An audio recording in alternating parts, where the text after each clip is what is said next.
is the fifth day of CBI teams investigating Sushant Singh Rajput in Mumbai, and talking about what happened on fourth day.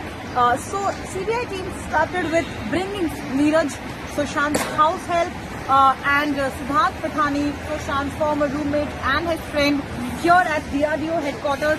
So this is the place which has been the center of all the action from day one of CBI team's arrival in Mumbai.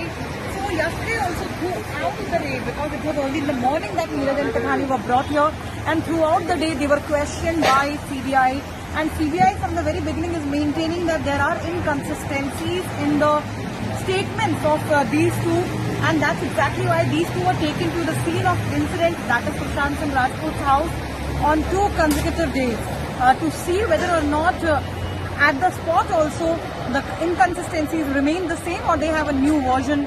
That's what CBI has to say. Now talking about what happened after that, one team of CBI with one CBI officer left from DRDO headquarters and went to Waterstone Resort. Now that's a place in Mumbai, that's a resort in Mumbai where Sushant Singh Rajput lived for 2 months.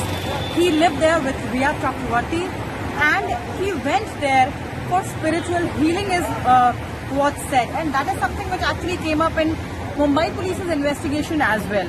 Talking about what CBI did there, so CBI spoke to the staff of Waterstone Resort, specifically the ones who came in constant touch with the couple.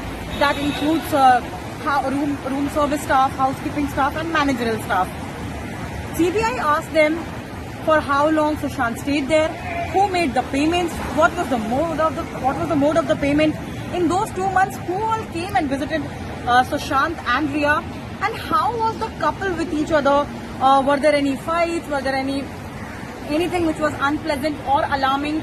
Apart from that, they also questioned the staff on the mental health situation of Sushant Singh Rajput, because in the beginning what Mumbai Police's investigation said that how the actor was battling depression, and that is one of the reasons he went for spiritual healing to Waterstone.